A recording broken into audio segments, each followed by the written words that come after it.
MMA Roadshow, episode number 152. My name is John Morgan. Cole Coffey is, he's not with me. They broke up the dream team, damn it. I'm not happy about this. I'm not happy with the way 2018 is starting. But I'm happy for him. He's actually down in Orlando, Florida right now for UFC on Fox 28, Stevens versus Emmett. We'll certainly talk about that here in just a little bit. But he is on site down there in the land of Disney with our man Matt Erickson as well. They're handling business out there. Me, myself, I am back home in Las Vegas, enjoying a little bit of time with the wife and kid, enjoying a little time in the cold weather of Las Vegas. Man, I thought we were getting away without winter, but it's kind of gotten cold these last couple days. I can't complain. I know there's a bunch of you in the world that probably have to deal with snow and warming up your cars in the morning and all that nonsense, shoveling snow to get out of your driveway. But I'm spoiled. I live in the desert, so it dropped down to like the 40s, and that's been a little bit cold lately. But the wind blows. That's the problem. The wind blows. Anyway, listen. Gotta get right to it, right? The breaking news: Dana White speaking with TMZ, confirming, giving us all the good news that we wanted. The clarification that we needed, or like completely not at all. I'm assuming you may have heard this, but just in case, let's do this. It's short, so what I want to do is just set up this little clip of Dana White talking to TMZ Sports about Conor McGregor, Floyd Mayweather, and most importantly, the state of that lightweight title. And, well, here's what happened. Conor's your biggest star. You always get asked about Conor. What's the latest with him and Floyd? Are we anywhere closer to a rematch? I don't know. I think the only way a rematch makes sense in that fight is in the UFC. Yeah, of course. Yeah, we're talking. Oh, so Al Heyman and I have a very good relationship. We always talk. Right. So we'll see. So is Floyd? Why is Floyd? Is Floyd worried about the paycheck, or is it more about his skills? He absolutely should be worried about his skills. Right. The paycheck's going to be there. He should worry about the skills. Is the money there? He requires what, 9 figures? Is 9 figures there for him to fight in the UFC? Oh, I don't know. I mean, listen, it all depends on what the thing could sell. I mean, that's what you pay. Right. Pay whatever you think you can make from selling the fight. There's nothing done. We're not in active negotiations. You're not? No. Okay. No. So it's not looking good right now. Well, it's just we're not. Anything is possible, but it's just right. I don't think Floyd needs the money right now. All the fans want to know: are you going to strip Conor of his belt before the Khabib-Ferguson fight? I said in the last press conference that fight will be for the title. For the title, so it's not for the interim title. It's not for the interim title. That fight is for the title. For the real. So Conor's going to be stripped presumably a week before. Or... That fight will be for the title. I mean, you have to strip Conor though. Right. So is Conor upset that you're about to strip him? Is he upset? Yeah. Oh, Conor understands. So, listen, Conor made a lot of money. He wants some time off, and but the division has to go on, and the business has to go on. Does Conor get the winner, or? Yeah, I'd like to see Conor fight the winner. Well, what's the latest with Conor? When's he saying he's coming back? Well, it was August and then September. I don't know. Okay. I say it all the time, man. With that kind of money, Conor might never come back. You still believe he might never come back? Yeah, it's a lot of money. All right, now listen. Does any of that sound familiar to you? Because to me, it sounded almost exactly like that press conference in Boston, where journalist after journalist stood up and tried to get Dana White to clarify with Tony Ferguson, Khabib Nurmagomedov right there, what was going on with the belt. Matt Erickson asked him a question about it. Brett Okamoto asked him a question about it. Ariel Helwani asked him a question about it. Multiple questions across the board. And Dana White answers it the same way every single time. He won't say the word stripped. It's bizarre. It's awkward. It's weird. And the weird part is that Dana gets kind of combative about it. Now, he was pretty patient with this TMZ reporter. Maybe Dana was in a good mood. Of course, that day in Boston, he really wanted to sit there and talk about Ferguson and Nurmagomedov. I doubt he wanted to talk about Conor McGregor. And probably at that time, to be honest with you, things were probably still a little bit fluid in the back. So Dana gets a little defensive about this, but on this particular occasion, he's pretty calm about it. But he won't use the word stripped. He won't use the word undisputed title. He calls it the real title. Now, I don't know that I've ever really heard Dana use the word undisputed, so maybe it's not fair that he's not calling it the undisputed champion. He's calling it the real belt, the real champ. And it's just weird to me. It's completely weird to me, and I've been racking my brains because here's the thing. I mean, it's very deliberate. This is not an accident, right? It's not just a bizarre coincidence that anytime the word stripped is brought up, he recoils in horror before he gives an answer, right? I mean, there's a reason Dana is saying what he's saying. So I'm trying to figure it out. And, again, he's not really being forthcoming with his answers, so it's a little bit difficult to say. But here's what I think. All right, first one off the top, I think maybe it's just that he wants to allow Conor to walk away from the belt, right? He wants to allow Conor to give up the title on his own. Now, Dana does have a lot of respect for Conor McGregor. I can tell you that. Behind the scenes, I can tell you he has a lot of respect for him. I know that there's reports sometimes that they don't get along and whatever else, but I'm telling you, in multiple off-record conversations over the years, not to mention what he said in front of the public, I can tell you that Dana White has a lot of respect for Conor McGregor. Is he tough to work with? Of course he is. But you remember, I mean, think about way back in the day. Remember when it was Anderson Silva on top of the world, and he was always so weird with interviews and things that he was doing. I mean, this was at the height of Anderson Silva. Remember, Dana always used to call him an artist and say, it's tough sometimes to work with artists, but that's what they are. And I think he has very much the same feeling for Conor. I mean, this is an incredible fighter, a master businessman, and Dana loves everything that he's done for the company, of course. Conor McGregor has made the UFC a lot of money. He's put a lot of money in his own pocket, but he's brought a lot of money to the UFC as well. So that was my first thought. Like, maybe they're just giving him a little bit of respect to let him walk away. Maybe they've said behind the scenes, listen, FYI, when this fight happens, you've got to be done with the title by then. Do it on your own terms. That's one theory, okay? That's one theory. Just a respect play, maybe more than anything. Okay, so that's one. Second one, and I think maybe there's more validity to this one. Again, I'm just kind of spitballing here. I don't know because Dana hasn't answered, behind the scenes any differently than he's answering in front of the scenes. Maybe it's a backup plan. All right? I mean, this is not the first time we've tried to put together Tony Ferguson versus Khabib Nurmagomedov, right? We've had issues. The matchup has seemed a little bit snake bit at times. So maybe this is a backup plan to make sure if something goes on, if something goes wrong, I'm knocking on every piece of wood I can find right now here in my office. Knock on wood. But if something happens, they've got options. They can still have Conor McGregor as a lightweight champion of the world. And that one, I guess, when I step back and think about it, probably makes the most sense to me. That what they're saying is, if we do indeed get to April, all right, we're in Brooklyn, New York. It's time, finally, for UFC 223 at the Barclays Center. It's April, we'll say April 6th at 11:30 a.m. Eastern Time. Everybody's made wait. Maybe we even have to go into the nighttime. Maybe we have to wait till the ceremonials. Man, especially with that New York commission, you never know. But maybe it's just a backup plan to say once everything is good to go and it's official and it's done, at that point we make it official that we're stripping Conor McGregor and that this is for the undisputed championship of the world. We say, hey, Conor, it's been too long. And I think we've talked about it before on this show, and I think it's obvious. Conor McGregor doesn't even need a belt. Any fight that he fights, people are going to tune into. It's going to sell. It's going to matter. Did it matter in Floyd Mayweather's boxing career what belt he was fighting for? No, he would fight, and then he would just hand over the titles because he didn't want to pay the sanctioning fees. Well, I think it's the same thing here. So maybe that's the one that makes the most sense. They're just having a backup plan in place.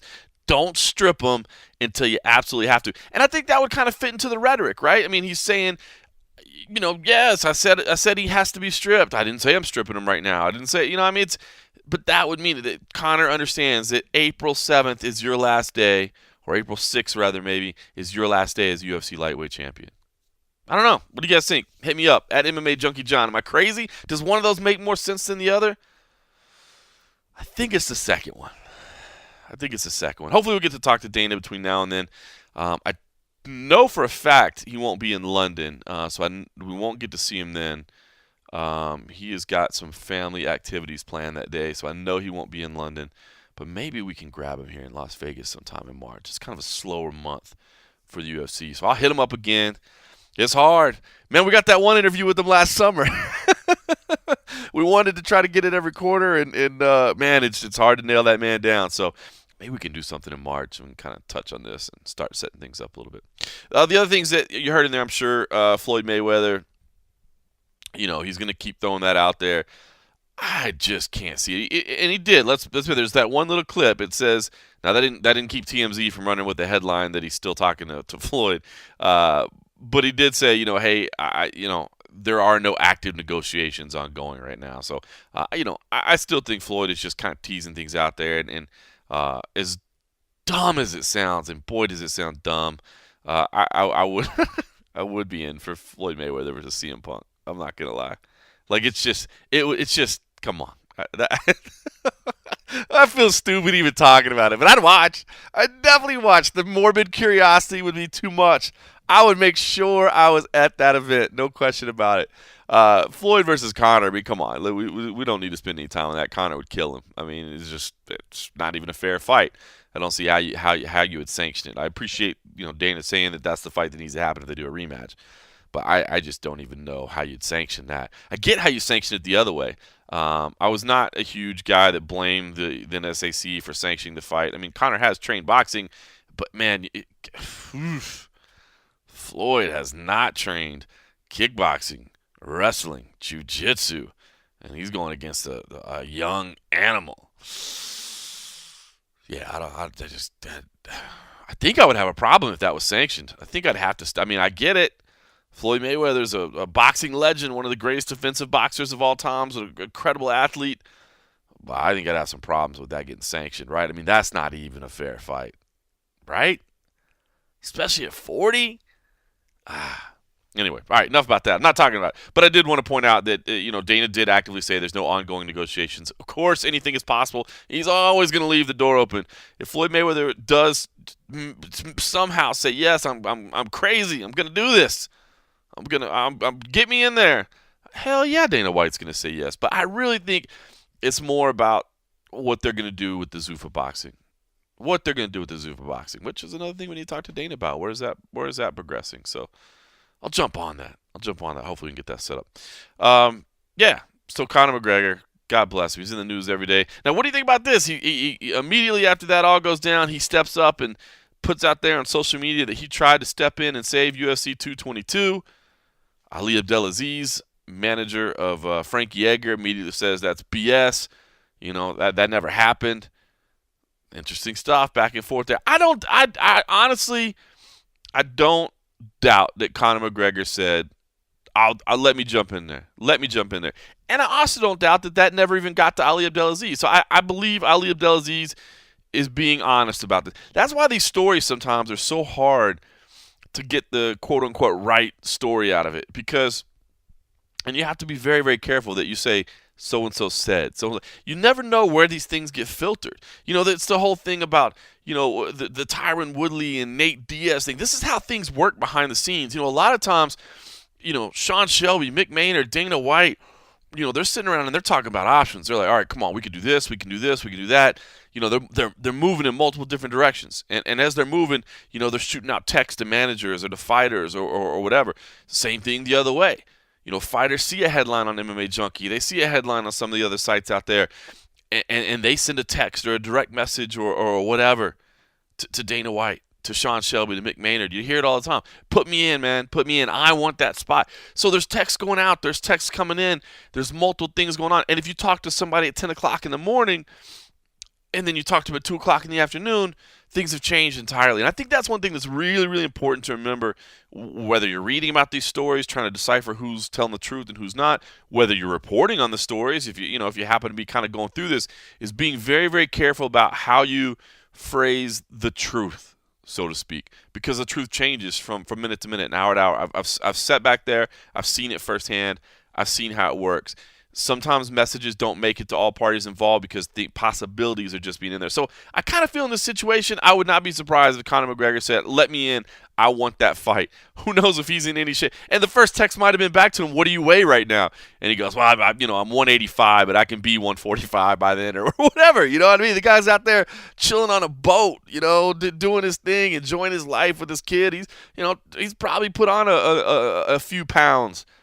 So, I mean, those things happen. But I don't doubt that Conor said that. It's like the whole thing last year when we did have the interview with Dana, and he said, Conor told me he wants to fight Khabib in Russia. And everybody goes, come on. He never said that. You're just making that up. And now what? A year later, geez, what do you know? The UFC's talking about going to Russia. And what do you know? They're talking. I mean, Conor knew that, and Conor was like, let me on there. Now, it's probably not going to happen because just because the way the hours work out, that's going to be a fight night when it happens, not a pay-per-view. Might happen later this year, but if it does, it'll be a fight night. So I don't know how you get Khabib on there, but I know they'd love to have Khabib on there. I mean, maybe you suck it up for the importance of the market and you put, if he happens to be like, I just don't. You can't do Conor and Khabib in a fight night. That has to be pay-per-view. But you can't go to Russia for your first time and have them go to a fight at 4 a.m. or whatever. Now I know the people in England are going to be pissed when they hear that because they did it for Michael Bisping. Sorry, sorry, you've had the UFC for too long. These new markets, they've got to serve them in local time. Shanghai, they couldn't go to Shanghai at 7 o'clock in the morning like they do in Tokyo. They probably don't need to do it in Tokyo, to be honest with you. They got to fix that stuff. Anyway, that's neither here nor there. I'm just saying, I believe that Conor did probably say, I'll step in there, and I believe probably that it never even got to Ali Abdelaziz, which is why he's calling shenanigans, when really it did happen that way. They're both in the right. And that can happen sometimes. You can have two different truths for one story. I know that's frustrating a little bit, and that's why you have to be very, very careful how you paint things and how you say things. So anyway, that damn Conor McGregor, he finds a way to keep himself in the news, doesn't he? Which theory is it? Hit me up. Let me know. All right, of course, I did want to take a quick look back to Austin before we start talking about Orlando this week. Didn't get to do the and a half episode, unfortunately, the way the schedule and the time are working, but I want to get to that later, too. I want to do and a halves every week. I really do. I want to wrap things up every single damn week, and just wasn't able to do it this week, unfortunately. But one thing about the event that we'll talk about, because it seems like Nate Diaz was the biggest star out of this whole thing, right? I mean, how amazing was that? Nate Diaz coming in and stealing the show right after Derrick Lewis had kind of stolen the show by taking out the J and nearly lighting it right there. I just had a funny piece of information. I got an email. I wish I would have saved the email. I was searching for it right now. I didn't save the email that I can find right now, but I got an email that the little kids behind Nate Diaz, that a lot of people have made a lot out of Nate Diaz, or about the kids being behind Nate Diaz as well. Those were actually Leonard Garcia's daughters. So I wasn't able to verify that information, but somebody sent me that email, and I did see Leonard Garcia there right before the show got in. Of course, makes sense. A good friend of Cowboy Cerrone, but we were standing outside and he was picking up tickets and at the Zuffa box office, and yeah, pretty funny stuff. That was his kid. So one little more level to that story, but I thought that was pretty funny. But listen, the story here to me was Donald Cerrone and Yancy Medeiros. First of all, a great crowd in Austin. Want to say, a great crowd, rewarded with a great show, entertaining from start to finish. I mean, you look at those prelims. 5 out of the first 6 fights ended in the first round, and the one that didn't, Lucy Pudilova and Sarah Morris, they were going at it, man. They really were. So fun fight, and we'll talk about a couple things on it, but. Cowboy Cerrone and Yancy Medeiros, man, hopefully you were able to listen to the episode last week or catch some of our coverage from MMA Junkie, because just two of the classiest individuals, two of the best dudes in the sport. I mean, two very different attitudes. Cowboy Cerrone open all week about his frustrations, the way he deals with fighting. He's always been that way. One of the dudes that you think is the baddest, fight anybody, anywhere, anytime kind of cats. And admits, the nerves still get to me, the fear gets to me, all those things. It's it's crazy, and God, man, he was so open and honest, and those clips took off everywhere, and I was so happy that those clips did take off everywhere, and people saw it, because, man, those are those real moments behind the scenes where, man, what these people do, lock themselves in a cage with another human being hell-bent on doing destruction in front of thousands of people, in front of millions potentially on television. I mean, it's some scary, scary stuff. And they do it for money. Don't get me wrong. None of them would do it for free. Well, there's a couple that would do it for free. Most of them wouldn't do it for free. But at the end of the day, they do it for our entertainment, man. And I just every now and then, I think you have to step back, man. We see so many fights and just talk about this sport endlessly, and it's it's one fight to the next, and this guy sucks and that guy sucks and man, I'm not saying that we don't have the right to criticize or that we don't have the right to evaluate. Of course we do. But just remember what these people are going through. Just remember physically and mentally, psychologically, what these men and women are putting themselves through every time they go out there. It's not easy. And I thought Cowboy Cerrone summed it up so good before the fight and even discussed it a little bit afterwards. And then Yancy Medeiros, he's a badass dude as well that had been on a fantastic run. And, he's out there giving Cowboy a hat and they're hugging each other. And, now, I'm not a big fan of the hug mid-fight. I'm not a big fan of that. I'll side with Dana White on that one. I heard, Joe Rogan tweeted the other day or Instagrammed. I saw that he said he loves it. He thought the respect was awesome. Like, I don't know, man. Right during the middle of the fight, I think it's not good. I think it first of all, it looks weird. Number one, it's supposed to be a fight. But number two, it's dangerous. Like, what if you're rocked? I mean, you'd have to be a hell of a salesman to do that. But what if you're rocked and you're like, you need to recover, so you just give a little, shake your head yes and show them the glove touch and give them. I mean, you could buy yourself a couple seconds, right? And if you're that guy that just tagged somebody and now they're like, oh, yeah, that was a good one. Like, I don't want you to tell me it was a good one. I want to follow up with another shot. Now I can't follow up because you're trying to give me some dap. You know what I mean? So that's my thing. Is I love the respect of the sport. I really, really do, man. That's one of the things when people are like, oh, cage fighting, that's such an awful thing. It's terrible. That's one of the first things I say is, man, if you ever watch a fight, you'll see, one of the first things that they do 99.9% of the time when a fight is over is they embrace, they show some type of respect. And I love that aspect of our sport. I love that aspect of it. I'm okay with it. Like, if you do it at the start of the third round or the fifth round of the title fight, like, I'm okay with that. Like that, oh man, props for what we've done so far.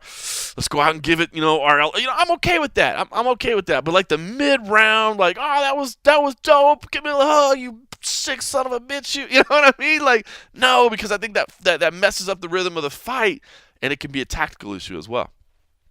So I didn't love that, but I did love the respect. I mean, Yancy Medeiros, good all week long. And how about even, coming back after the loss? And I know that's never fun.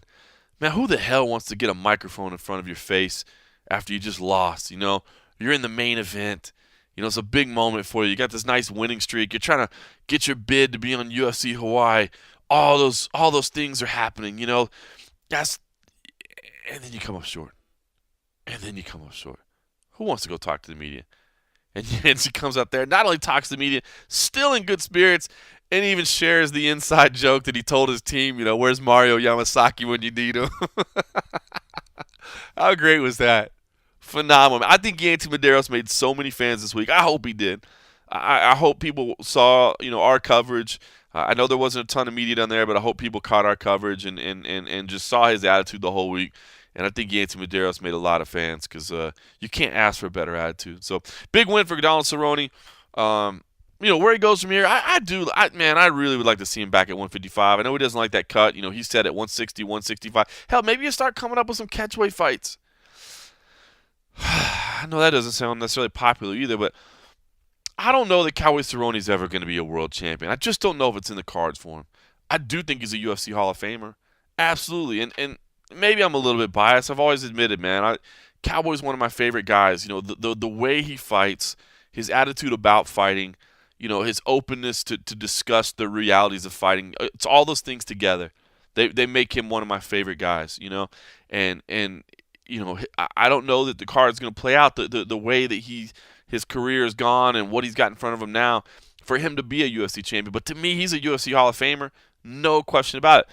But to me, he's in kind of one of those spots now where, like this, Donald Cerrone was on a 3-fight losing streak. Yancy Medeiros was on a 3-fight winning streak. I didn't hear anybody say, well, that's a stupid fight. I don't want to see that. And I think, Cowboy Cerrone is a different personality entirely than like the Diaz brothers. But the Diaz brothers are guys that it doesn't matter what their record is. It doesn't matter what somebody else's record is, right? You just put them in a fight and you go, yeah, I'll watch that fight. I mean, Cowboy Cerrone, name me anybody where you don't go, I'll sign up for that, So maybe catchweights wouldn't be terrible, some 160s, some 165s or whatever with some lightweights that save the lightweights a few pounds and not make Donald cut all the way down. He admits it's tough on him. Because, man, some of those 170s are beasts. I wasn't as worried with Yancey because I think he's a smaller guy as well. But, go back and look at that Darren Till fight. I know Darren Till's the biggest of the big, but there's some other big dudes in that division too. So, tough spot. But another great fight for Cowboy Cerrone. Again, I think both guys gained a lot of respect and, a lot of love over this week. So, class individuals. Can't say enough about them. Another individual you can't say enough about, Derrick Lewis, of course. The hard-fought win over Marcin Tybura. Man, this was a tough fight for Lewis. You knew it would be going in. I had a feeling Tybura's wrestling was going to cause some problems, but he made one mistake. And Lewis, very reminiscent. I mean, and I think it's just because we saw it, the week before. But, I mean, how reminiscent of it was like a Yoel Romero fight where Derrick Lewis is just patient, patient, and then explode. Patient, explode. Looks tired. Patient, explode. Smart. I mean, I think that's the way he has to fight. He's a big dude. Says he's working on his cardio. Says his back is okay. I don't know what he's saying behind the scenes, but he looked good. He didn't look as stiff as he had in some of his previous fights. And hard fought, dug deep, came back, got the knockout, and then of course the fantastic comments after the fact about going deep. And hopefully you got to see the little video of the scrum he did as well, where he even did a little sexy dance to show what he planned on doing when he got home that night. You can't beat it. But listen, I like Marcin Tybura, man. He's such a good dude, and I do think he's going to give some people some problems. I think he's going to be lurking around, the top 10, top 15 for quite some time. I think there's a lot of people he can beat. And I think he was on his way to winning this fight. All three judges had it even going into that third round. Tybura was having some success, and had he been able to keep the fight on the ground, he would have cruised to a victory. But Derrick Lewis caught him, and not a lot of protest there. You don't want Derrick Lewis swanging and banging on you. So, but listen, afterwards, our man Cole Coffey followed up with Derrick Lewis because he had posted that Instagram post that he thought he might have a broken hand. But he wasn't 100% sure about it, so we had Cole Coffey just kind of do a little follow-up. But I figured, you know what? Budding media superstar Cole Coffey, not with us right now, but I had to share this phone call because look at this. Our video guy, who then became a podcast host, is now becoming a full-fledged journalist. And who doesn't want to hear that?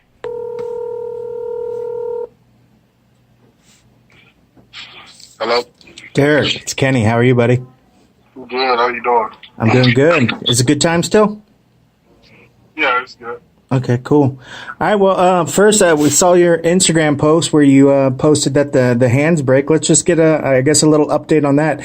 Was that something that you knew for sure that you had ideas that night, or did you think it was maybe banged up and they just you just went and saw the doctor, or was it already kind of planned? Did you already have an inclination that it was already broke? Hey, you got a lot of questions about it. No, I haven't got X-rays and nothing on it yet, but it just feel like it's broken. Oh, okay. The swelling been real bad. Yeah, I believe I broke it the first punch. I hit his elbow, punched his elbow. Wow, you think on the very first punch of the fight? Yeah. Wow. So I mean, when that happens? I mean, did it kind of change does that change your game plan when something like that happens, or is it do you kind of just push in the back of your head? You're like, no, that didn't really happen. That didn't really happen. I mean, what do you do when that happens? I really don't even think about it. Because the pain goes away anyway, just like a little bit, then it goes away. I put it way back in my hand. Then after the fight over with, then I feel it. But my adrenaline be so pumped before the fight and during the fight, I don't even think about it until afterwards. Gotcha. So Well, I mean, so what's the initial plan right now? I mean, is it to actually go meet with the doctor and figure out for sure if it's actually broke, or like what's the next step? Yeah, I'm waiting on the UFC right now. It's supposed to give me a doctor close by and go see, get X-rays, and hopefully get a cast. Okay. Before this weekend, because I want to go to the rodeo cook-off this week. Oh yeah, what's the rodeo cook-off thing? I guess it's before they start the rodeo. Okay. I'm gonna be a guest judge, a celebrity guest judge. Oh, nice. Judging like food, whatever they cooking out there, like brisket or whatever. What would you say is where's your area expertise when it comes to barbecue? Like, what's your go-to thing that you got the skills on? I'm a brisket man myself, but I don't know what's your area of expertise. Well, you can say ribs. Okay. Of course, the ribs. Are you a dry rub guy, or you a sauce guy? I'm a sauce guy. I don't like a lot of fat though. Oh, okay. I'm good. Shoot, that's ribs to me. Can't be too soft though. Yeah. So typically, I guess when so you're hoping to have the UFC. Hopefully, they'll get that squared away. I guess this week that you'll get with the doctor and see, and you're hoping for this week to get that taken care of, or? Yeah. Hopefully today, really. Yeah. As soon as I get off the phone with you, I'll call them and see if they can get me in sometime today. Okay. Typically on something like that, I mean, what's a typical timetable on a return from a break? Have you broken your hand before? No, it's my first time. Okay. Well, I've broken in a street fight before, but I never got it checked out. Yeah. Well, it wasn't a street fight. This one I was in prison.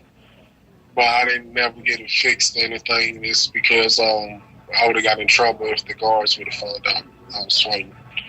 Damn, that's hardcore. I didn't know about all that.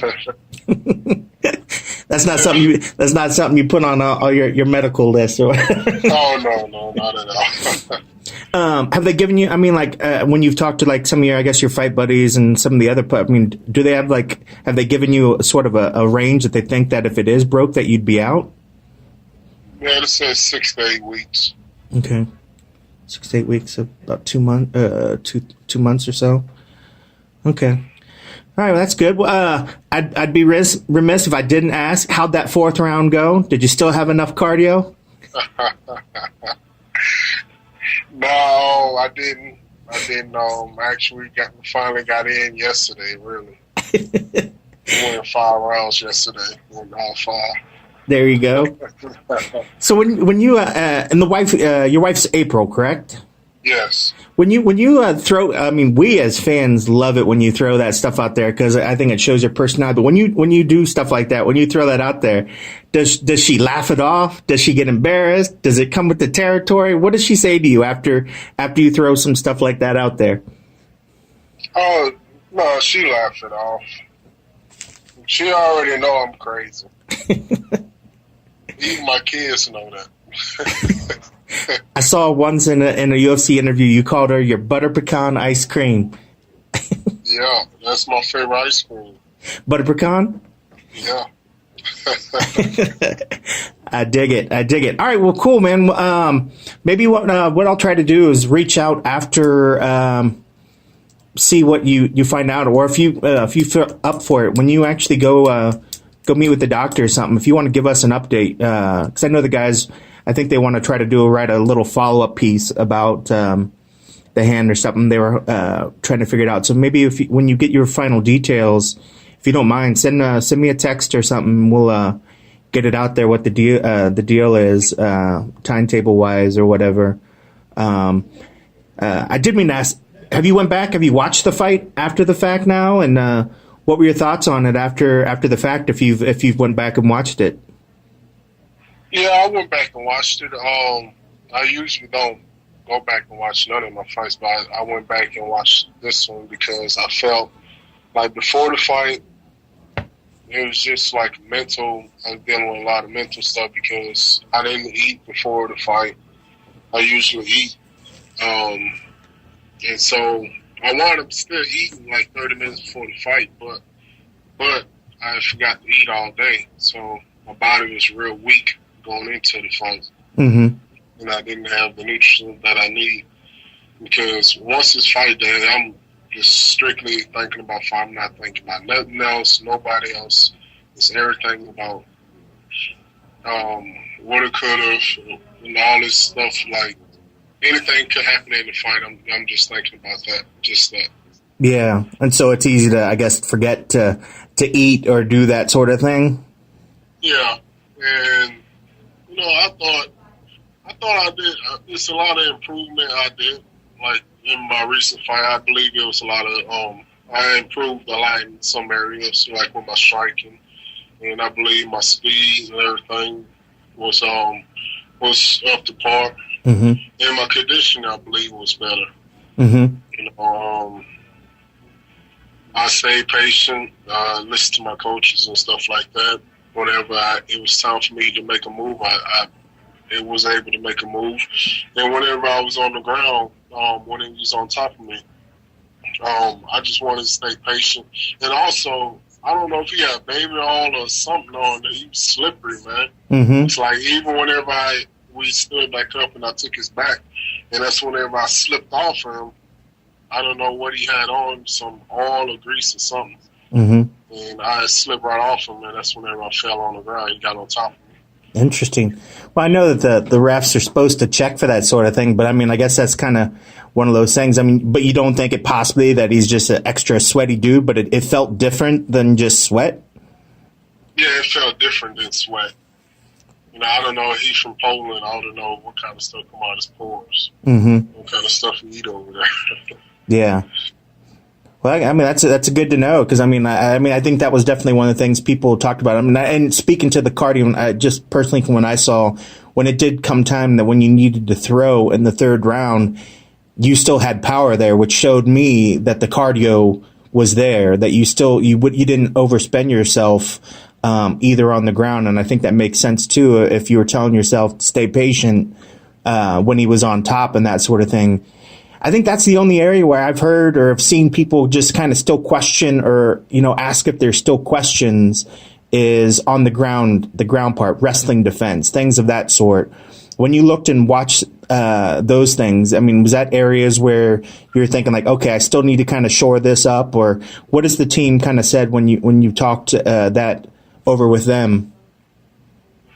They just don't like me being on my back, really. They want me to get on the side. Mm-hmm. And stuff like that, and really try to put my underhooks in and scoot to the side and try working my way up from there, and don't just try to power myself out of a bad situation and giving up my back and stuff like that. Mm-hmm. My coach hate whenever I give up my back.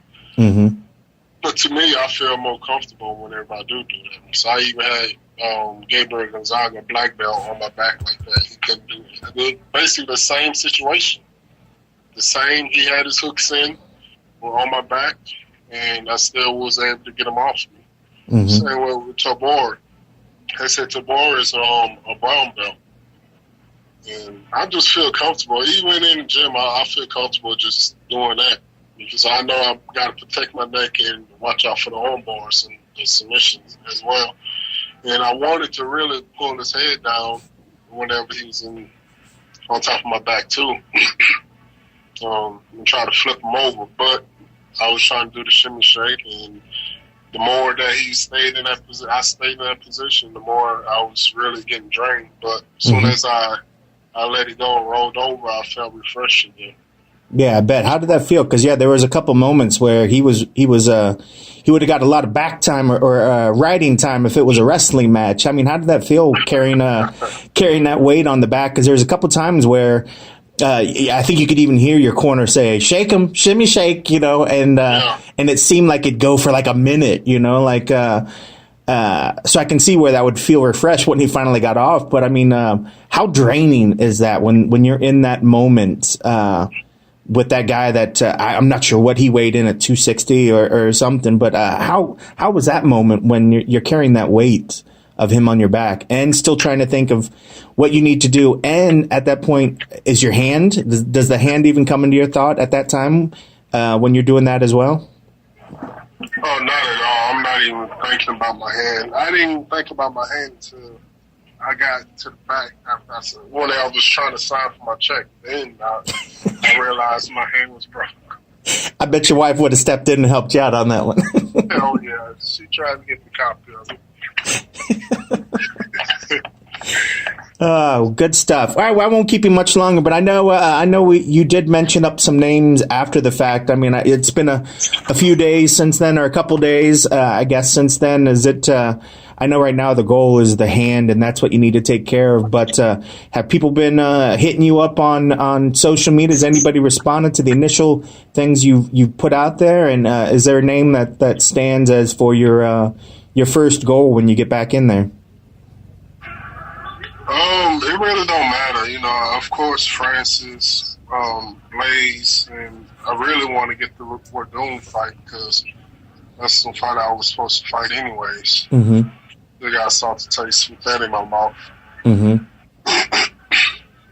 So if you had, sorry, go ahead. Go ahead. No. No, so if your pecking order, it seems to me that Verdum's number one, and then that'd be followed by Ngannou, then probably Blades, if you had to put it in an order. Yeah. Okay.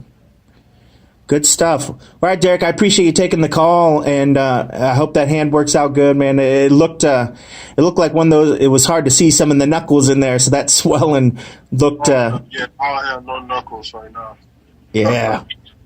Ouch. That's probably a break, my man. So we'll probably not see you for a moment, but you still got power in the other hand, so I know you could go if you had to.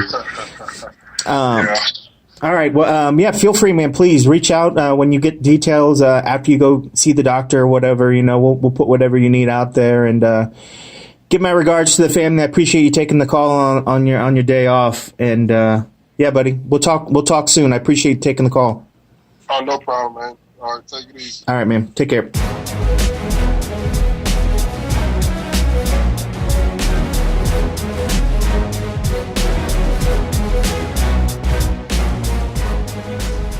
Cold coffee go. He's got his reporter game on. That's what I'm talking about. All right, listen, a couple of thoughts. I hate spending too much time on old cars when we're talking about an and a half episode that's not an and a half episode. It's too late in the week. I know you've already talked about it by then, but I did just want to give a couple quick thoughts. James Vick, man, I know he wanted to finish there, but I thought he did a great job handling himself all week. And in the aftermath, he's continued to say, listen, I demand what I deserve. And I like that. I like the fact that he's keeping his name front and center out there and calling people out by name, everybody in the division. I like it. And not cheesy stuff. I mean, just saying straight up, listen, man, I deserve these shots. You need to give them to me. And the dude does have an impressive record, man. It was a slow start to his career, but he's certainly on fire now. Curtis Millender looked fantastic as well, man. Just that dude is scary, man. I wanted to pick Curtis in that fight, but I thought, this would be that moment where he gets a little bit overwhelmed and then he'll be dangerous later on. But no, sir. He looked fantastic. He is big and tall and lanky and dangerous in that division. And man, I don't know where Thiago Alves goes, man. 12 years in the game. It's crazy. It's crazy, man. I've got in my living room, I've got the UFC 100 autograph poster hanging up. It's kind of a cool, marker of time. UFC 100, that big moment in history, and you see, the folks that are on there: Brock Lesnar, Frank Mir, Michael Bisping, Dan Henderson, George St. Pierre, and Thiago Alves. Those are the faces on the poster. Man, the days are coming to an end for all of them. It's crazy. So Thiago says he feels better than ever, but that was a tough one. That was a tough one to recover from. Brandon Davis and Steven Peterson. I was looking forward to this fight. I picked Steven Peterson because I just knew what a tough guy he was. A Dallas boy fighting out of Fortis MMA, so I was certainly familiar with his game, watching him come up. You've probably seen some of his fights in Legacy, but just as tough as nails, tough as they come. And he was getting ready for a fight, and Brandon Davis wasn't. Brandon Davis was, came in on short notice, but props to Brandon Davis. That dude is fun as hell, too. I mean, these two dudes put on a scrap. And, a lot of people I saw were critical of this fight. It's so weird to me. I mean, I get it. You have to, you want to showcase the highest level of MMA. These guys are both still developing. There's no question about it. And you want to showcase the highest level of MMA. But we're always talking, too, about needing to build stars, How do you build stars? Well, you give them opportunities like this. I mean, you're telling me you don't want to see these two guys fight again? Of course you do, man. Not every fight is going to be, pure art and refined martial arts at its finest. There are going to be people that brawl. There are going to be people that just move forward and show that I've got a better chin than you do. And that's part of the game, too. And I don't want every fight to be like that, but I don't want every fight to be a jiu-jitsu chess match. I don't want every fight to be, a wrestling chess match. I don't want everything, it just can't be. That's what makes the sport so fun to me is that, yeah, you see patterns in fights and, but thousands and thousands and thousands and thousands of fights, no matter how many you've seen, you know that anything truly can happen in this sport. And I don't know, man. I just wasn't as critical as I saw some people saying, what the hell are these guys doing out there? I thought they went out there and put it all on the line. And props to them, man. I'll tune in next time for both of them for sure. Sage Northcutt did pick up a win over Thibaut Goudy. I understand why Thibaut was frustrated, but I do think Sage did more to win this fight. I definitely understand Goody's frustration, and it was a close fight. Sage is not going out there and lighting the world on fire. He's still developing too, no question about it. But I thought Sage did enough to win the fight. It wasn't necessarily controversial to me. Diego Ferreira with the impressive win over Jared Flash Gordon. It was good to hear Diego back and to welcome him back in. And a guy that, again, by all accounts, from everybody I talked to behind the scenes, swears to God he didn't cheat on purpose. And but doesn't make excuses. Took supplements that he was told would be good for him and didn't bother to check it out. He says, now I get everything checked out. So a word to the wise. Make sure you do that. Jeff Neal with the submission win over Brian Quilty. Jeff Neal, get on this bandwagon now. And did you see the story? So the guy waits tables at Texas Roadhouse to help pay the bills. And he kind of mentioned nonchalantly afterwards that this was a big moment for him, that he had no money in the bank and that he actually had to use his per diem money, because when you check into the hotels, the UFC just gives you an envelope full of cash to take care of your expenses for the week. Jeff Neal said he had to use that cash to pay for his rent. And here's another one of those stories, right? On the surface, it sucks that somebody is a high-level athlete is in the UFC and is scraping by like that, right? It does.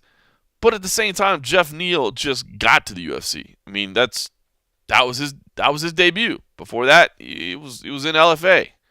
He just got here, right?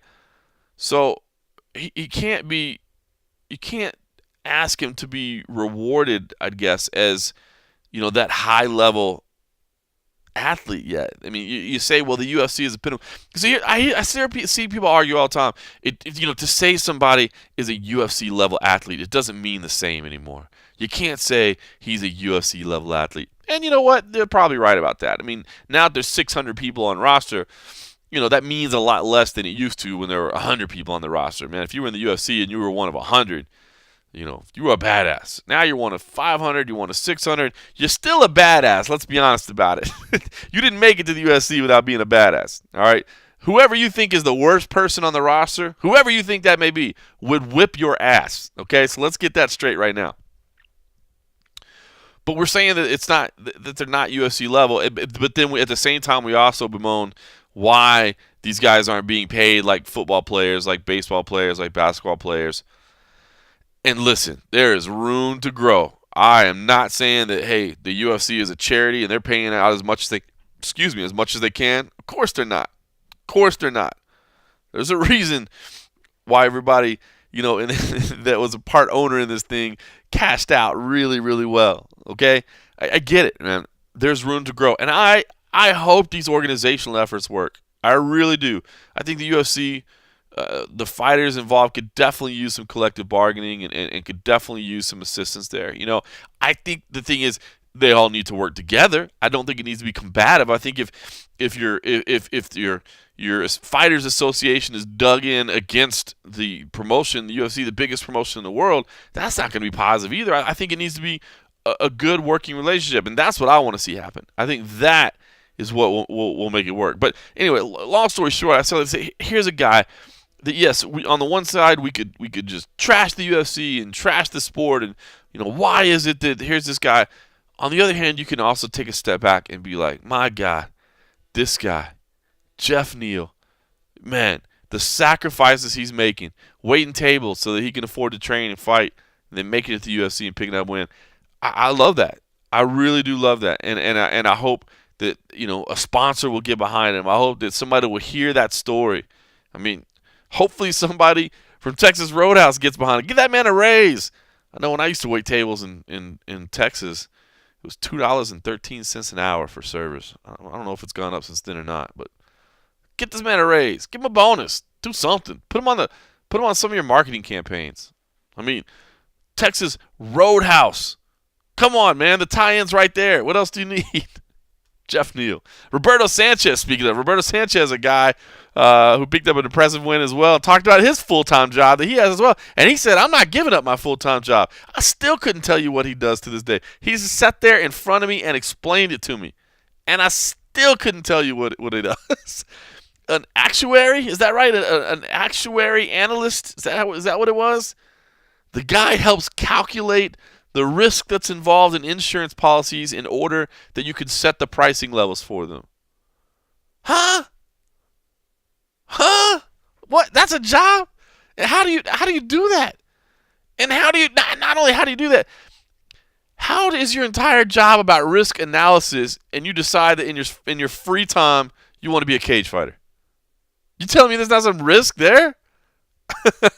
What a great guy, man. What a great story that was as well. If you didn't catch that, pretty funny. And he said, listen, he's like, I fight because I love it and I want to, and I happen to be good at it, and I want to show the art of jiu-jitsu, but I don't have to do this. I don't have to do this, and I'm never giving up my job because it's a good job and I worked hard to get it. So pretty cool stuff. Lucy Pudilova with the unanimous decision win over Sarah Morris. Hard-fought fight.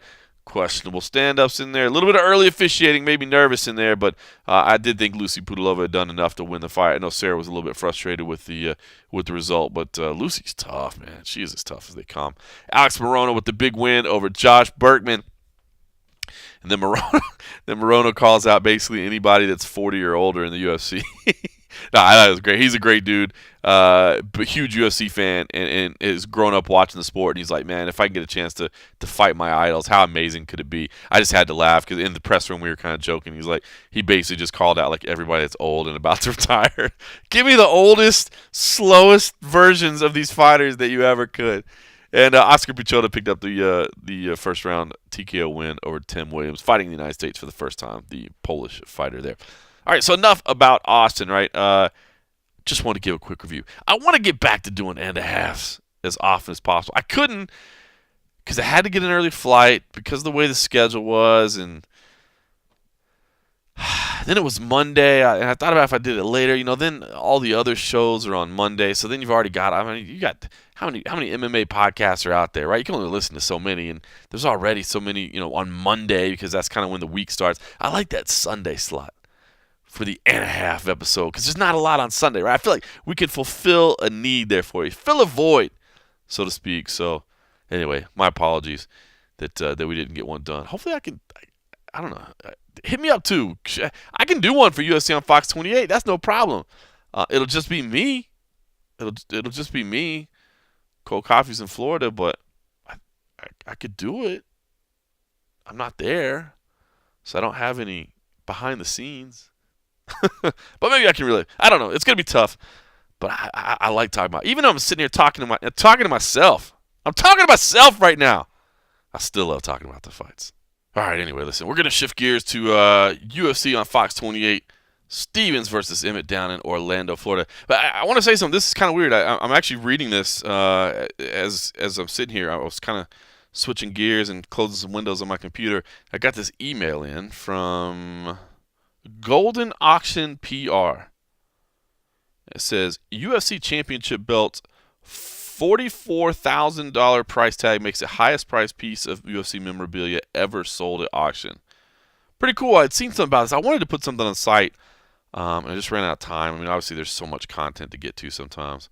But this was pretty cool. So it was a recent auction that was held in, well, I guess it was online. Yes, it was held online. But I guess this company is based in New Jersey called Golden Auctions. But they had the UFC 5 championship belt that was created for the super fight between Ken Shamrock and Royce Gracie. Now, of course, if you remember that fight, it ended up being a draw. There were no judges at the time. 36-minute draw. So because of that, the Super Fight Championship belt, now you remember, I mean, that was basically just an excuse to get Gracie and Shamrock together. They had wanted to do it, but, you start doing tournaments, you never know how it's going to turn out. They had wanted to do it. So anyway, they created the Super Fight. Ends up being a draw. So the belt is never given to anybody. April 7th, 1995 was the date of that fight. It's never given to anybody, so it sits around in storage, I guess. And they finally brought it out to auction this past week, and it sold for $44,190. Pretty cool. It's pretty cool piece of memorabilia. It's kind of weird, right? Like, I mean, it's a title belt. It's not somebody's title belt, so it's not attached to somebody. But I mean, the two people that were fighting for it were Royce Gracie and Ken Shamrock, two of the biggest names the sport has ever had. And then it doesn't get given out, so it's definitely unique. It's like I actually have a ticket stub from UFC 151, the canceled show. I wanted the poster. Man, I wanted to try to get the poster, but I was told they were all destroyed. I wanted to get some of the other stuff, but anyway, yeah, I wanted to get that, but I couldn't get it. So I don't know why I said all that. All right, so this is one of those things, though. UFC, the championship, I would never be able to pay $44,000 for it. But that's pretty damn cool, right? I mean, a title belt that was never issued. So I just wonder, I mean, is it less because it was never, like, would you rather have, like, Royce Gracie's championship belt or something like that, I mean, versus a title that was never issued? Still pretty cool, nonetheless. Anything from that era is cool. I hope someday there's an actual physical UFC Hall of Fame. I really do. I know there's a UFC Hall of Fame now in theory, and I love the way they're doing the inductions now and the speeches, man. They keep getting better and bigger, and it's cool. I like it. I do. I think they're making small improvements, but I hope there's a UFC physical Hall of Fame someday where some of these artifacts and memorabilia and stuff like that can be displayed. I know at one time they'd mentioned considering the possibility of it being at T-Mobile Arena. With T-Mobile Arena, them being an anchor tenant, it is a pretty cool idea. And at first I thought, well, then the arena would have to be open. There have to be an event going on. But there's a gift shop there that sells like Vegas Golden Knights memorabilia that you can get to even on non-game days. I think it's pretty much open like every day between like 9 and 5. I mean, if you built a museum on there of some kind, you could still get to it, or at least like a part of a museum, and then maybe you have a bigger thing somewhere. They had talked about maybe building it at the UFC headquarters, but you can't do that. Like, it's the whole thing's behind a gated wall, so I mean, you'd never had the security there would be a pain in the ass. You'd never want to do that. There is some more property nearby. There's kind of some warehouses behind it that's already built up. But there is some space on each side of them if they wanted to buy a little bit more land. I don't know. I mean, I know that's not priority number one, but I do think it is something that could be kind of cool to have a place where people could go, an actual physical Hall of Fame. I think at some point would be pretty cool. I guess before we completely move to Orlando, I should say one more thing. I did get a chance to have a couple of frosty beverages in Austin with a couple of local cats there, and talk some shop and just enjoy it. Found a cool little bar. Man, 6th Street is awesome, man. The whole area. We weren't necessarily right on 6th Street. We were a little bit closer to my hotel, but found this cool little hole in the wall bar. Kind of a punk rock kind of bar in there. It was cool, but sat down and drank some beer and talked some shop, and it was they probably wouldn't care if I told who it was, but whatever, privacy or whatever. We were hanging out having some beers, but it was funny because we were talking about the sport of MMA, and having kind of a waning interest. And it seems like everybody's talking about this right now, right? Everybody's writing stories about it. Every website is doing it. And I guess it's because the TV deal is up, and it sounds like that they're not going to get near the $400 million they thought they would. Now, I don't know. I mean, if they get $200 million from Fox and they get $100 million from a streaming service, or I don't know. I mean, I don't pretend to know what that is, man.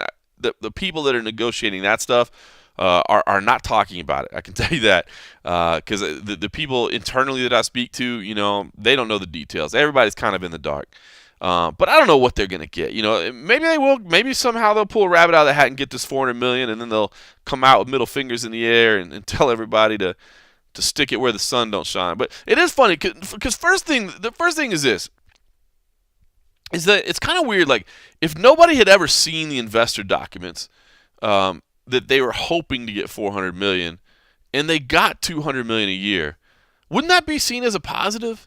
Like, their last year, this year, they're making $160 with Fox, I believe is the reported number right now, $160. And if they signed for $200 million, which means that immediately you're talking about a 25% increase in revenue, and that's from the highest year. And that was a scaled deal. And that's from the highest year. And now your new deal is worth more every step of the way. Like, wouldn't that be seen as a home run? I would think so. And I mean, when you go into negotiations, do you always ask for the price you want? Or do you kind of fudge the number a little bit and knowing that you're going to settle somewhere below that? So I don't know. It makes me wonder, if nobody had ever seen the concept that the UFC thought they could get $400 million a year for their product, if they got $200 million, would anybody be complaining? So that's kind of a weird thing for me to think about. And then the other thing is this, talking to somebody, and it's something I've seen, a lot of people saying lately, that their interest is waning. Their concern, their fandom is kind of going away. And I get it. I'm one of those weirdos that loves this stuff. That's loved it for 20 years or whatever, and still enjoy the fights. I still get passionate about the fights. I still get passionate about the prelims. I still get excited about these athletes and their stories and where they come from. And I wonder if it's because I don't care what the UFC gets paid for their TV deal. I mean, listen, I want the industry to stick around, so I guess in some ways I care, because I want to have a sport to still cover. Otherwise, if there's no sport to cover, there's no need for me to cover it, and I don't have a job anymore. So from that perspective, yeah, I guess I care, but it's a privately held company. I don't care how they run their financials. I mean, when it comes to fighter pay, sure, I'd like to see them paying more. I'd like for every fighter to be wealthy. Love for it. I mean, I'd love for it too. And I would like for the fighters to organize. I think they do need to be involved in some type of arrangement, with this money. Like, to me, that only seems fair.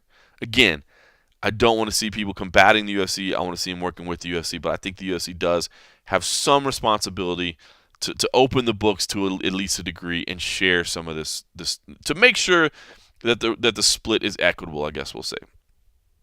I think we're gone beyond a time when people say, well, I don't want, a lot of people don't, some of these guys don't want people to know what they make. And I do think that's true, believe it or not. I do think some fighters are happy that people don't know what they make. More money, more problems, right? But they should have the right to, at least behind the scenes, even if those numbers aren't made public. I think they should have the right to do that. So anyway, I don't want to say I don't care about finances, because that's not what I'm saying. But what's the ratings trend? I'm not a television ratings expert. From what I hear, ratings are down everywhere. My understanding now is television ratings suck because people are cutting the cord. They're going with on-demand services. There's a million channels to choose from. There's just people are watching. I guess I don't know if people are watching less TV. I just think it's the number of distribution outlets and the methods that you can gain them. The television ratings are down everywhere. Now, have I done a study to see how the ratings decline in the UFC compares to how it does in other sports or whatever? By the way, those other sports that are signing billion-dollar deals, I don't know. But it makes me wonder sometimes, why we care so much about the business behind it. I don't ever remember, growing up and I don't know. I don't know how that impacts fandom. I mean, I get it. As as a website and as a news outlet, we have a responsibility to cover those things. Fortunately, we're not a staff of one, and we have other people on the staff that are a lot more excited, enticed, want to dig into those numbers. I prefer to dig into the athletes. I prefer to discuss those stories and to talk about the fights themselves. Um, Maybe that makes me dumb. Maybe that makes me simple, as somebody has called me before. I'm okay with that. I'm all right with that. I love the Cowboy Cerrones and the Yancey Medeiros of the world and hearing their story versus, maybe talking to an executive who's going to give you corporate speak and never really tell you the truth about anything anyway. But I don't know. I just wonder, am I right? Maybe I'm wrong. Maybe other fans are like this in other sports, but I really feel like in this sport, people care more about the business side than they do in other sports. Maybe I'm wrong about that. I don't follow a lot of other sports, but I don't necessarily like. I grew up in Dallas. I'm a Cowboys fan. I don't watch as much football as I used to, but I still on Sundays if I'm home, I still do love watching the games. I think it's as much as just kind of a reminder of home more than anything, But I mean, do football fans like talk about what the Frito-Lay sponsorship is worth, or what the impact of? I mean, I guess I don't know. I guess TV ratings with the people, the protest, Colin Kaepernick and all that. I mean, I guess the Jesus Christ. The president has thrown television rating. I can't believe I'm saying that. The television ratings into. I mean, I guess so. Maybe that's a bad example. I don't know. Does it happen in baseball? Does it happen in basketball? Does it happen in soccer? I don't know. I just feel like fans, and maybe it is because, again, I do live life in the MMA bubble. There's no question about that. So maybe it's just, because I'm usually conversating with the hardest of hardcore. Maybe there are the hardest of hardcore, those other sports as well that do dig in as much into the business. But I don't know. I'm just curious. Maybe you guys have some insight on that, like how you follow other sports. But I say all that to say, man, I can understand if you're covering the business of things, how all of a sudden the product itself isn't as fun anymore. Because now you're looking at everything from a business perspective and not an entertainment perspective. I don't know. I prefer to still cover the sport as a sport, with results and documentation of history and focus on the athletes. And that's the way I prefer to cover the sport. I understand we have a responsibility as journalists to cover, some of the business aspects of things, especially if we feel the practices are unfair or untoward towards the athletes. And there's certainly a responsibility to do that. And that's one of the reasons I'd love to see some unionization or an association or whatever the case may be, so that the fighters do have more of a say-so in what type of income they're given, and is there some type of pension that can be made? I do see a lot of opportunities there, but I just wonder if I was just a fan, if you're talking about these fans that have watched the sport for years and love the fights and love the fighters and all this, and now they're saying, I don't like it anymore, I don't care about it as much anymore. I get there's a lot of reasons why, but a lot of these people talk so much about the business side of it. I just wonder if maybe that impacts their fandom. No, something I was thinking about. I'm sure somebody will tell me I'm an idiot, but that's no different than any other day, right? All right, let's talk about UFC on Fox 28. As I said, Cole Coffey is down there. He is exhausted. I will say this, my man Cole Coffey, and pulled the red eye. We're trying to save those bucks, man. We're trying to do what we do, make the bean counters happy.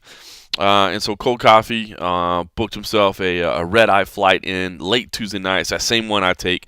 It's the 1:20 a.m. from Las Vegas to Dallas, and then you connect in Dallas and you leave out wherever you're going. And, of course, he was going on to Orlando. And Cole Coffey missed his connection, very much like Tisha Torres. Same situation, had a weather delay and was not able to get on his flight. So he missed his connection. Ended up did getting there, but was late, basically, and kudos to Matt Erickson who picked up the slack. Luckily, he had his camera gear with him because, we always schedule a few extra interviews. I mean, the UFC does schedule media availabilities, but we always try to book in a little bit extra. I mean, as long as we're going to be there, let's get a few extra interviews, get a little bit extra content, whatever we can. And Matt ended up having to execute those on his own. because Kenny wasn't there. But wait, Kenny, who's that? Cold Coffee didn't make it, but he did end up making it for the afternoon. They made it for open workouts, and of course today was media day. But he is wiped out. I know. I talked to him. He's still grinding right now as we're sitting down to record this. But he's exhausted. You know that you take that red eye and then you add in some complications and some delays, and that slowed everything down. Next thing you know, your first work day is basically like a 24-hour day. Because come on, man, you nap on the plane a little bit. I think he has more trouble sleeping on planes than I do. I'm not gonna lie. I mean, I don't know how bad I snore, and I don't know how bad the people next to me are making dirty looks at me. But I can sleep on a plane, man. I basically fall asleep before the damn thing takes off, and then land. Wake up when it lands. So I tend to get a little sleep. But man, you take that red eye. That flight to Dallas it's about 2 hours in the air, so it's just enough to get a little sleep, especially if you want to have maybe one cocktail to help you nod on out. And it's just a little bit. So you wake up, grab your stuff, move on to another plane, and then I think it was probably another 2.5 hours down to Orlando for him. But he had the delays as well. So yeah. Anyway, he he told me today he is feeling every bit his age right now. He's like, I'm getting too old for this shit. Actually, I turned 40 in next month. Do it during the London event. He's a couple years beyond that, so we're still trying to hustle like we're young guys. At least when it comes to work, maybe we don't hustle to the gym quite as much as we should, but we try to hustle a little bit. And man, we get worn out. So he's been down there covering that. Hopefully you've seen all the coverage. It's on MMA Junkie. It's on the YouTube channel as well. Jeremy Stephens versus Josh Emmett in the main event. Not a lot of hype, and I completely understand. It's funny, and I felt the same way kind of coming into this week. Like, Jeremy Stephens versus Josh Emmett. Wow, that's kind of a lackluster main event. And no disrespect to those guys. I mean, it is a little bit of a lackluster main event in terms of, that's not a title fight. It's not that big, sexy fight that you want. But it is a very intriguing fight to me. Now, in the UFC's rankings, I think they have Josh Emmett way up there. Of course, it's one of those hard situations. He comes in, he scores a big upset win over Ricardo Lamas, and what do you do with him? I think they've got him way up at number 4. Now, Gorgeous George Garcia from MMA Junkie Radio, he handles our ratings panel, and then I actually help execute the whole thing, but he's kind of the lead voice in it. Now, we have a couple Bellator guys in there as well at featherweight, but we have Josh Emmett at number 12, and we have Jeremy Stephens as an honorable mention, so just outside that number 15 slot. And I know even George was a little hesitant to go as high as 12, but you pick up a big win like that, you got to be rewarded somehow, And so that's what we have. But it is intriguing because I do feel like Jeremy Stephens is fighting better than he has. I mean, I know we're only talking about a 2-fight win streak, but he has looked good. And the other thing is his head, man. The things he's saying, the things he's talking about, the way he's handling himself, the life changes he's made. It really does feel like he's kind of firing all cylinders right now, even though he's already been in the UFC for 11 years. Crazy how long he's been in the UFC, and he says, look, it's just now starting to click. Really, I've paid my dues, I've put in the time, and now I'm starting to kind of reap the benefits of all that. And some people would say, man, that far into your career, like you've already reached as high as you're going to be. And I'm not saying we're talking about Jeremy Stephens' next featherweight champion, but we are talking about a dangerous fighter who seems to be getting even better now. And then Josh Emmett, who incredibly is older than Jeremy Stephens. Double check the stats on that. You wouldn't think so, right? I mean, because he's the new guy in the division, right? He's just getting here. But truth is, he's been around for a long time. The guy's been kind of lurking in the background, and just due to injuries and some other things that were going on, he really had a hard time getting his career going. So now he's kind of trying to make up for lost time with a quick rush. Tough fight to pick, man. I mean, Josh Emmett, boy, that shot he knocked out Ricardo Lamas with, that's knocking out anybody in the division. I actually went with Jeremy Stephens right now. I feel like, believe it or not, he's the hotter hand. I feel like he's more battle-tested for moments like this. And I feel like Josh Emmett is tough as nails, but his hand breaks a lot. He's not that he won't just fight right through it. But I do think that could be an issue in this fight. Especially over the course of 5 rounds. Not just 3 rounds. We're talking about 5 rounds. So there could be an issue there. And I do feel like Jeremy Stephens, again, fighting better than he ever has. go back and forth on it, man. I mean, Jeremy Stevens has had his share of losses. It's not like we haven't seen him lose before. But I feel like he's kind of the hotter hand right now, and I feel like he's the more informed guy. I feel like they're both hard-hitting guys. Wrestling, we'll see. I do like this fight, and it's big. For Jeremy Stevens, I mean, if he loses here, again, he's still going to be around for a long time. He seems like a guy that, has he's going to be in good fights, right? So, I mean, I think the UFC brass likes having him around. He'll fight. He's doing a 6-week turnaround here, a second main event. Crazy, right? I mean, now here he is, kind of coming into the spotlight 11 years into his career.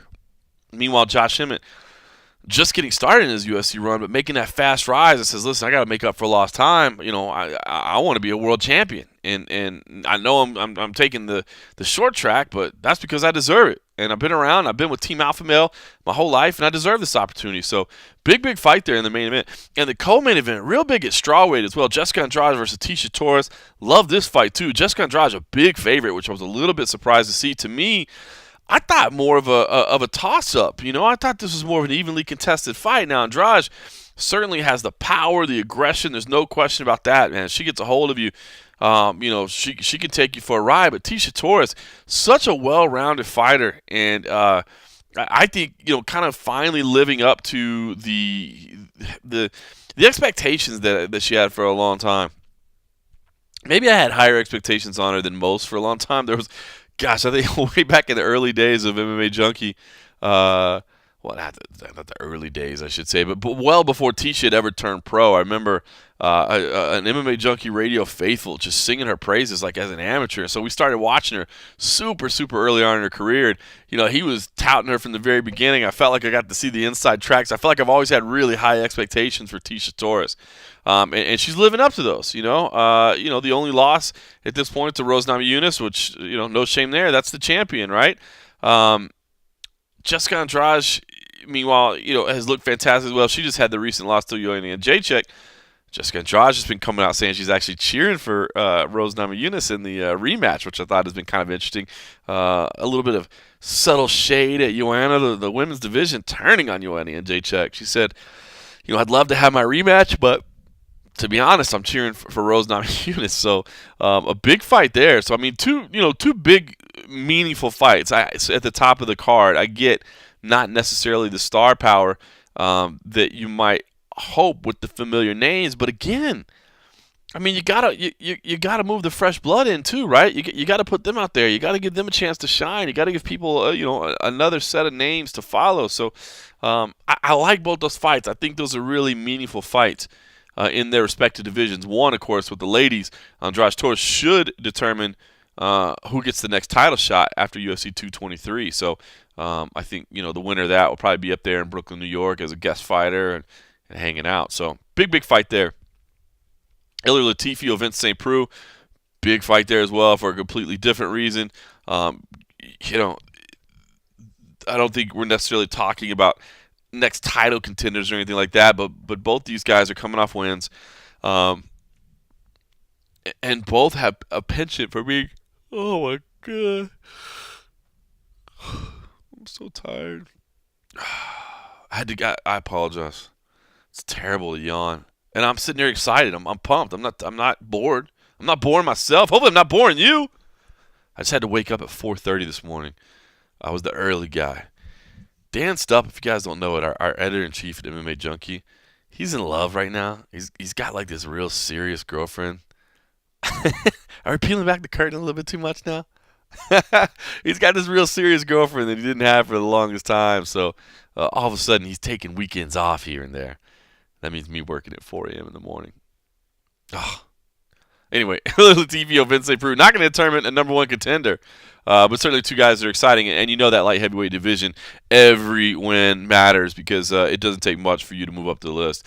And then Max Griffin versus Mike Perry kicking off the main card. Come on, how do you not want to watch Mike Perry get out there? I hate to say this is a showcase. I like Max Griffin. He's a tough fighter. I'm a fan of his, and I think he's shown some durability and some toughness in the right to be in the UFC for sure. But on the feet, this could be trouble for him. He's got to get inside and get this fight to the ground, I think. Meanwhile, Mike Perry fighting at home, fighting in Orlando, his adopted hometown.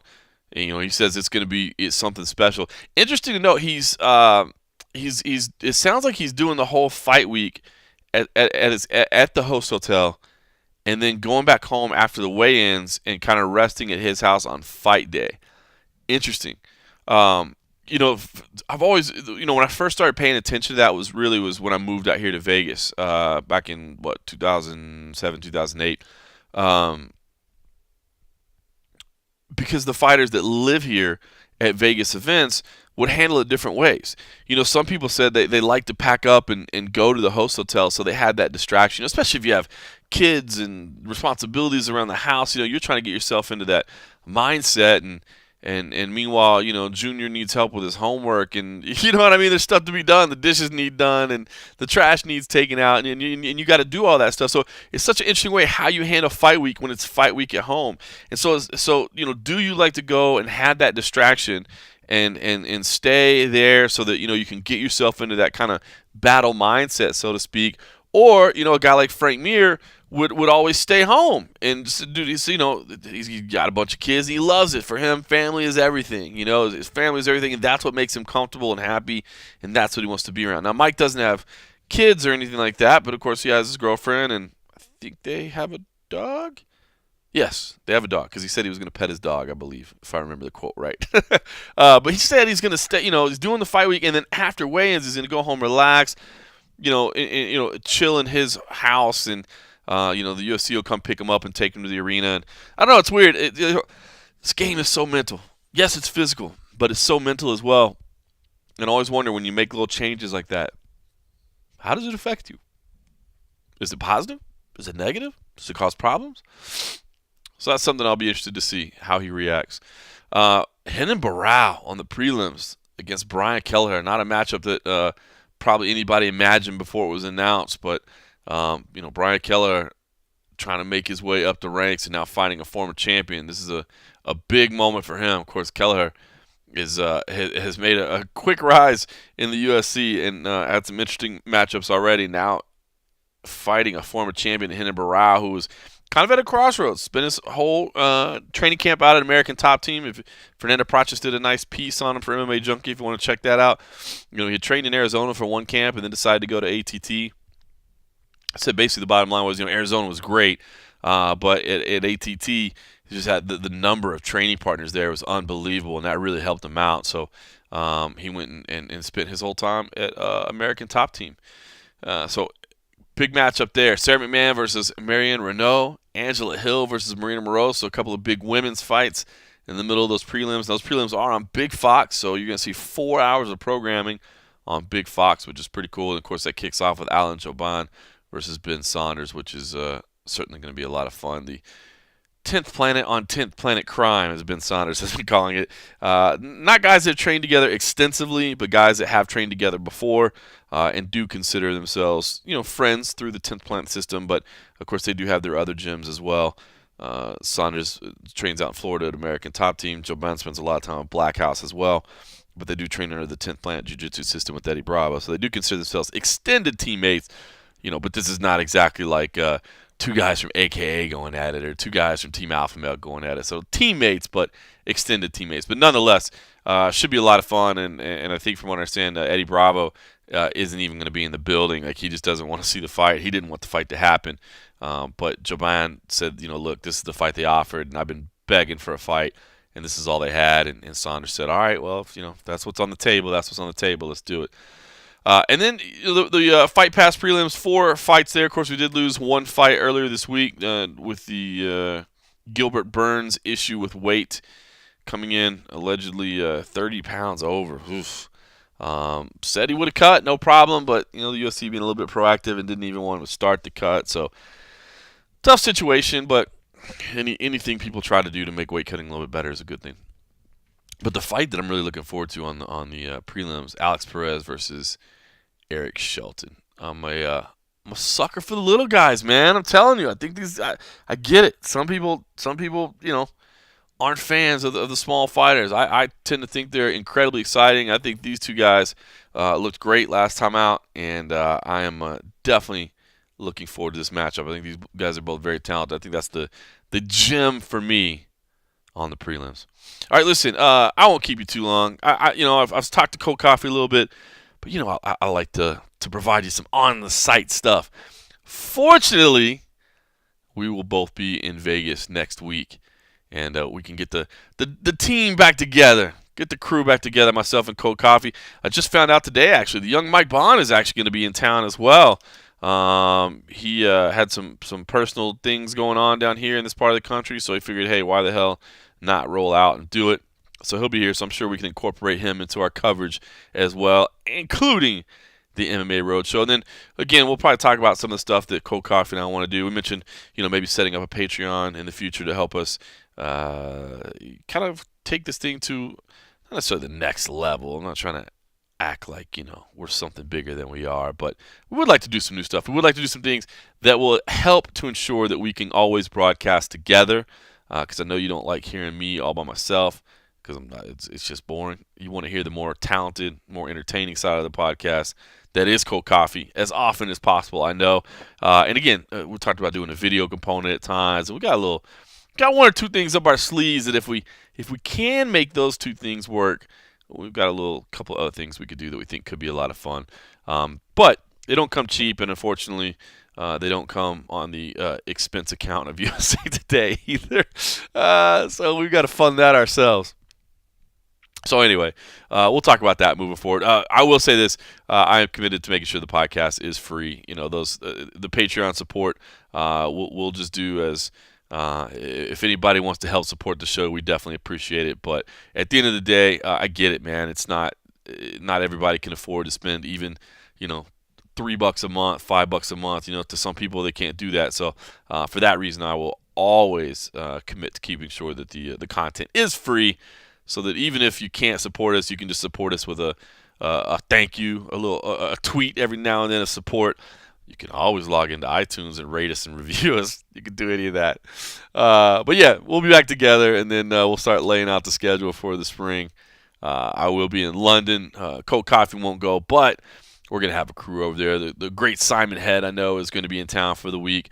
Of course, our videographer, Abby Subban, will be handling business over there as well, so I'm sure we can incorporate those guys as well. We'll have all kinds of stuff happening. And that'll also be my birthday. Technically, March 15th is a Thursday. That would be when we would record the podcast. That would be my 40th birthday. So I guess I will be recording the MMA Roadshow as I turn incredibly old. But we'll get to all that. In the meantime, enjoy UFC on Fox 28. I'll be watching just like you on TV. And thanks for listening.